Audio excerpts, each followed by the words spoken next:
सभी को मेरा स्नेह भरा नमस्कार। आप लोगों का स्वागत है दिव्यांजलि में। आज हम कक्षा 7 के पाठ 7 को पढ़ेंगे, जिसका शीर्षक है स्वस्थ वृत्तम। स्वस्थ वृत्तम का जो अर्थ है उसको हम अभी जानेंगे।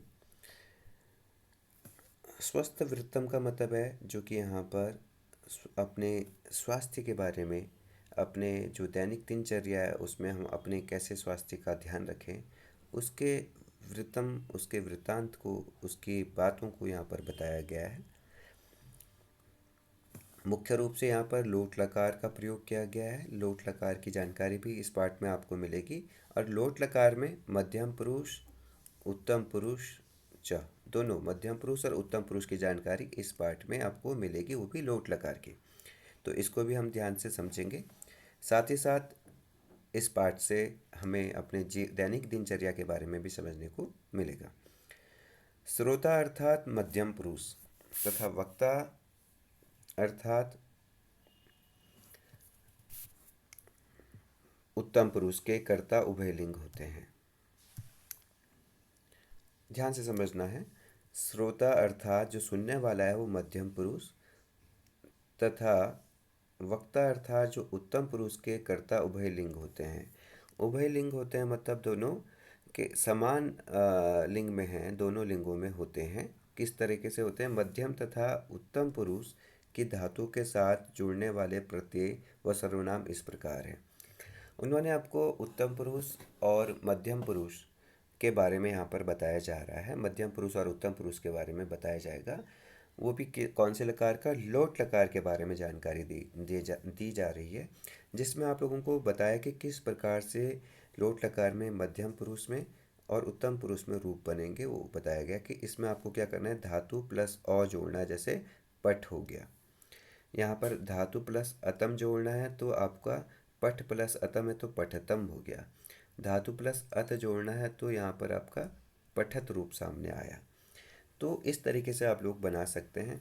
वैसे इन्होंने फिर बताया आप लोगों को कि किस तरीके से रूप बनेंगे, आगे बताया है। इसके प्रयोग भी आप लोगों को बताए हैं। सर्वनाम का प्रयोग करते हुए त्वम पठ, तुम पढ़ो, युवाम पठतम, तुम दोनों पढ़ो, और यूयम पठत, तुम सब पढ़ो। इस तरीके से इन्होंने सर्वनाम का प्रयोग करते हुए इनका वाक्य प्रयोग भी यहाँ पर बताया है। उत्तम पुरुष में क्या होता है, धातु, कोई भी धातु है, आनी जोड़ देना है तो पठानी बन गया। जैसे पठ प्लस आनी, पठानी। और इसमें भी क्या है, धातु प्लस आव जोड़ा तो पठावा बन गया। यहाँ पे धातु प्लस आम जोड़ा तो क्या हो गया, पठाम। इस तरीके से बन गया। फिर सर्वनाम का प्रयोग करते हुए इनका वाक्य प्रयोग इन्होंने यहाँ पर बताया है। जैसे कि किम अहम पठानी, क्या मैं पढ़ूँ? किम आवाम पठावा, क्या हम दोनों पढ़ें? किम वयम पठामा, क्या हम सब पढ़ें? इस तरीके से इन्होंने वाक्य प्रयोग यहाँ पर बताए हैं।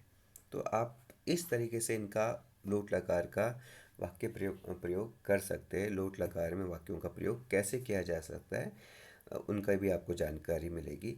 ये लोट लकार जो मुख्य रूप से होता है वो आज्ञा देने और लेने के अर्थ में प्रयोग होता है। आज्ञा देना कि तुम ऐसा करो, तुम ऐसा ना करो, मतलब जो भी कोई आज्ञा देने वाली बात हो कि वहाँ पर लोट लकार का प्रयोग होता है।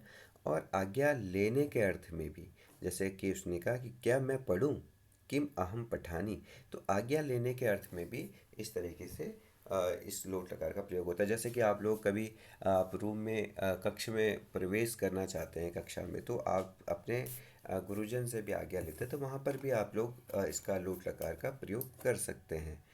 अब मध्यम पुरुष में किस तरीके से वाक्य प्रयोग बनते हैं ये भी आपको यहाँ पर बताया जा रहा है।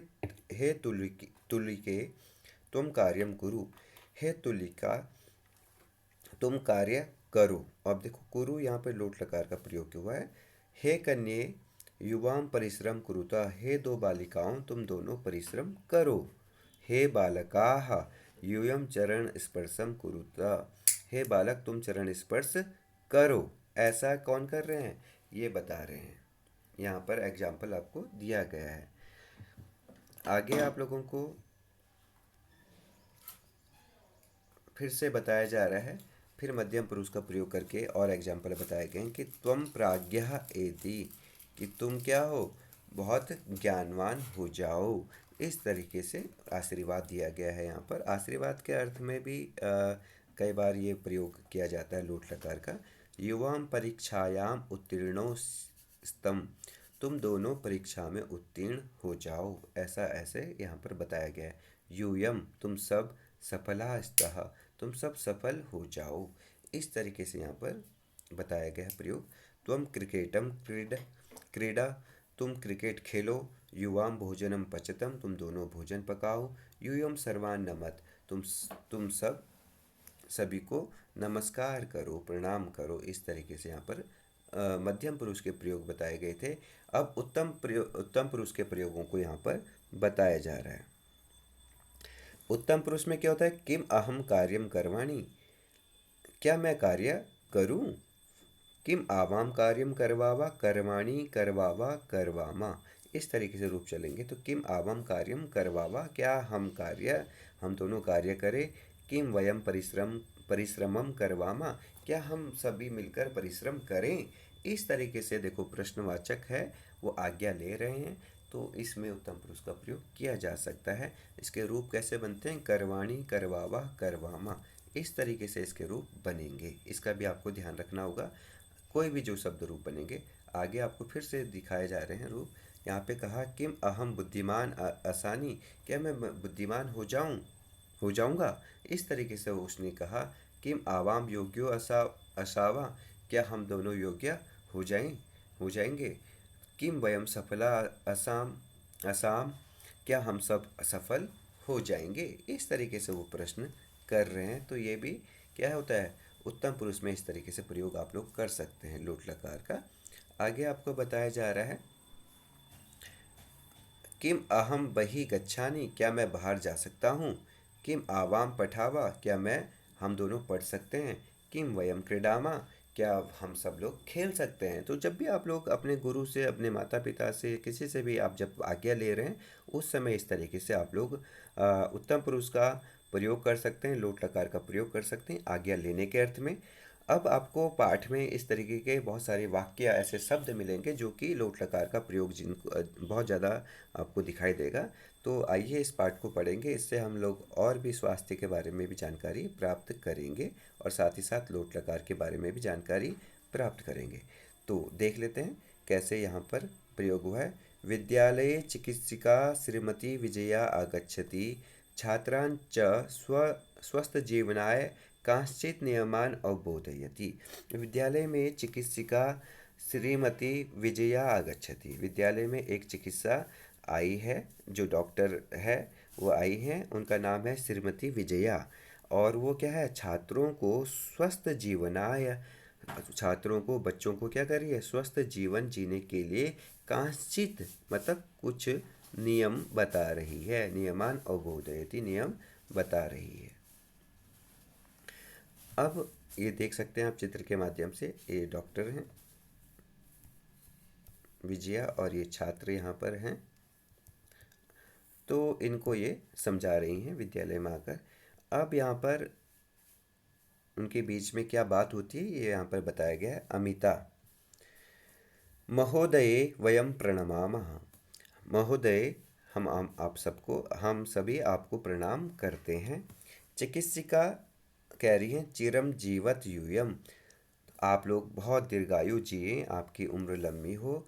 और क्या आशीर्वाद दे रही है, स्वस्था भवता, आप लोग स्वस्थ हो जाएं। निरामया भवता, और आप लोग क्या होंगे, निरामय हो, आपको कोई रोग ना हो। इस तरीके से आप उनको आशीर्वाद देती है। अमिता क्या बोलती है, महोदये वयम प्रायः ऋतु परिवर्तनेन रुग्णः भवामः, हम लोग, महोदय उसको डॉक्टर से पूछती हैं कि हम सभी प्रायः मतलब देखने में आता है कि हम लोग जब भी ऋतु परिवर्तन होता है, ऋतु परिवर्तन होता है मतलब जब भी हमारा मौसम परिवर्तन होता है, जैसे कि सर्दियों के बाद फिर क्या धीरे धीरे गर्मी आने लगती है, गर्मियों के बाद बरसात आती है। इस तरीके से जो 6 ऋतुएं होती हैं हमारे भारत में, 6 प्रकार से ऋतुएं हैं। उन 6 ऋतुओं के बारे में यहाँ पर उन्होंने बात की है कि जब ऋतु परिवर्तन होता है, जब मौसम का परिवर्तन होता है, तो हम देखने में आता है कि हम लोग बीमार हो जाते हैं। तो ऐसा क्यों होता है, इस तरीके से वो प्रश्न पूछेंगी। स्वस्थम भवितुम वयम किम करवामा, जब ऐसा समय होता है तो उस समय हमें क्या करना चाहिए। स्वस्थम भवितुम, स्वस्थ होने के लिए वयम किम करवामा, हम सबको क्या करना चाहिए। उसने बहुत अच्छा प्रश्न पूछा कि जब भी मौसम परिवर्तन होता है तो हमें कैसे अपना ध्यान रखना है, अपनी हेल्थ का ध्यान कैसे रखना चाहिए। एक बहुत अच्छा प्रश्न उसने पूछा। चिकित्सिका आंसर देंगी, हे बालकाः स्वस्थं भवितुं केचित् सरला नियमाः सन्ति। स्वस्थ रहने के लिए कुछ, केचित् का मतलब है कुछ, सरला नियमाः सन्ति, कुछ सरल नियम हैं, कुछ आपके बड़े आसान से रूल्स हैं, वो बता रही है।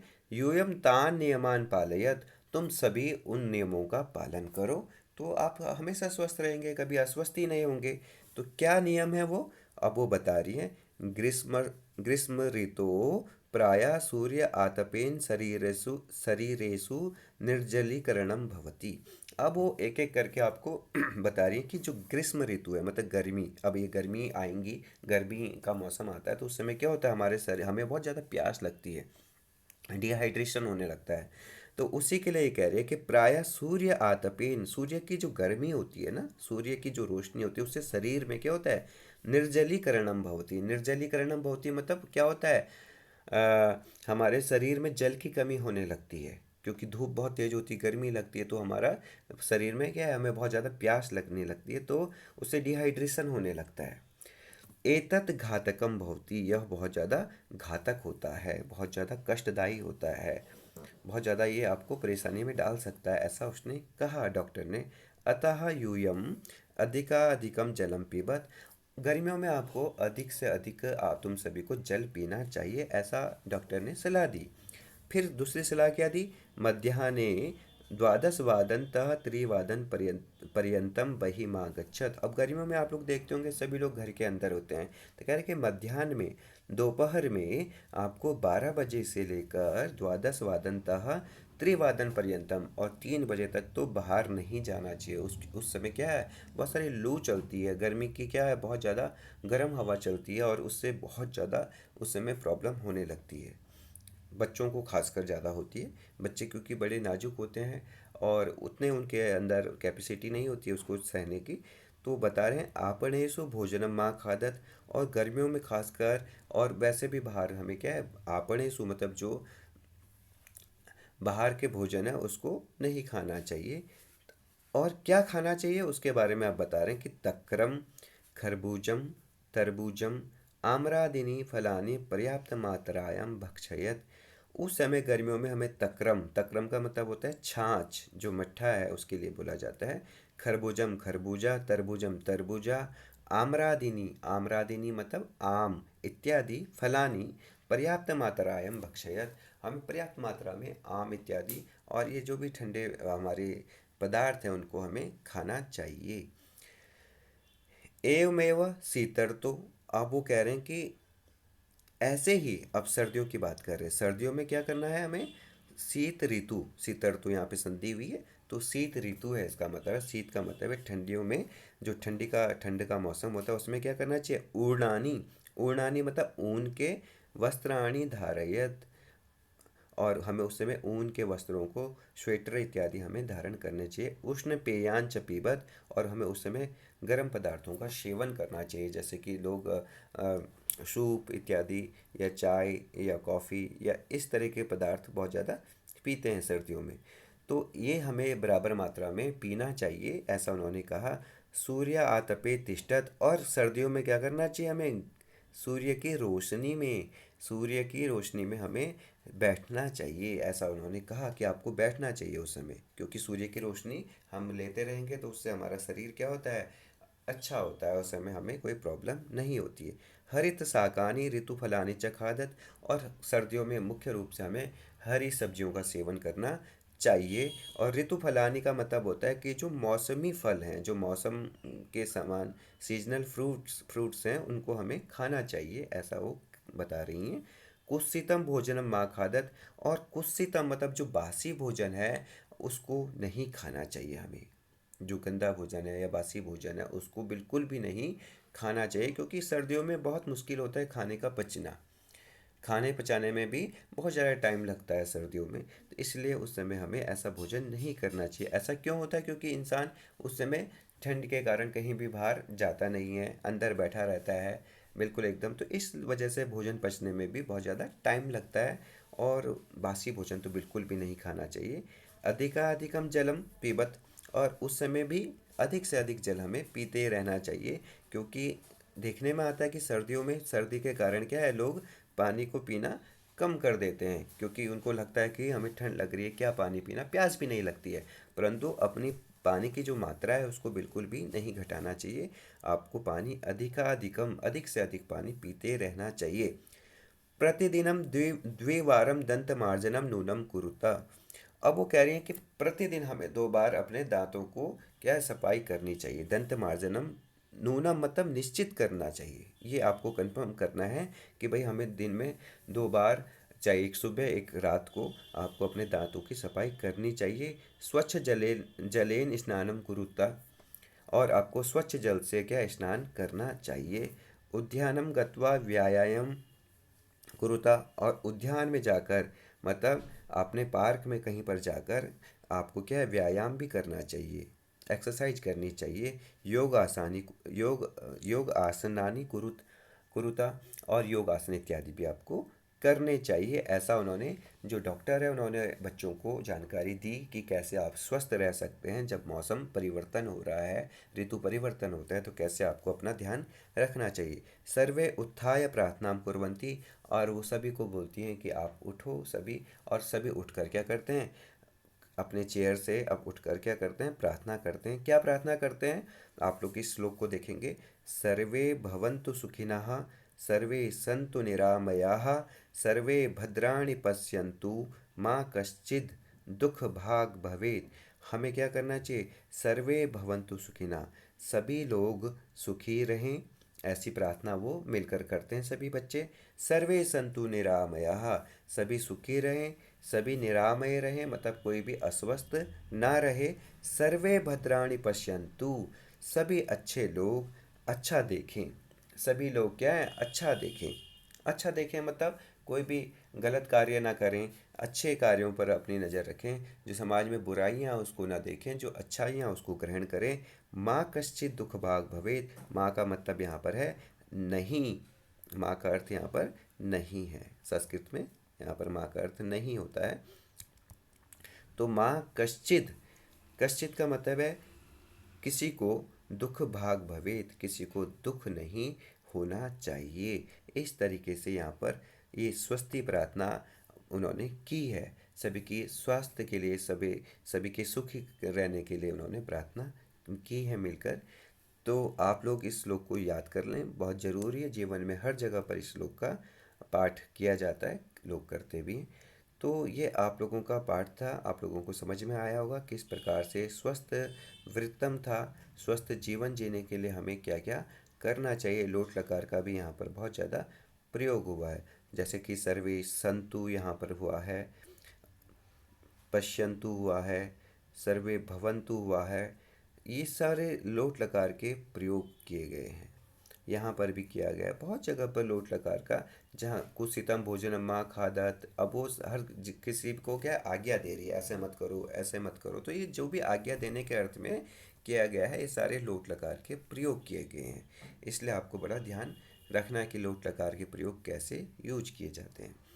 और ये आपका ये पाठ था, आप लोगों को बहुत अच्छे से समझ में आया होगा। आप लोगों को समझना है, बड़े ध्यान से इसको पढ़ना है, कोशिश करनी है समझने की।